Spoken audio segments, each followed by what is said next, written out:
देगा।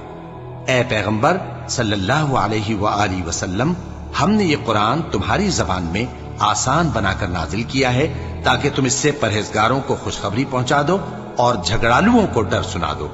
और हमने इनसे पहले बहुत से गिरोहों को हलाक कर दिया है। भला तुम इनमें से किसी को देखते हो या कहीं इनकी भिनक सुनते हो? शुरू अल्लाह का नाम लेकर जो बड़ा मेहरबान निहायत रहम वाला है।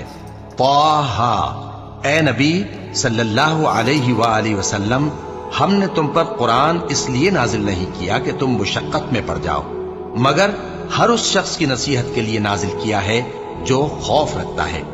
ये उस जात का उतारा हुआ है जिसने जमीन और ऊंचे ऊंचे आसमान बनाए, यानी रहमान, जो अर्श पर जलवा अफरोज हुआ। जो कुछ आसमानों में है और जो कुछ जमीन में है और जो कुछ इन दोनों के बीच में है और जो कुछ मिट्टी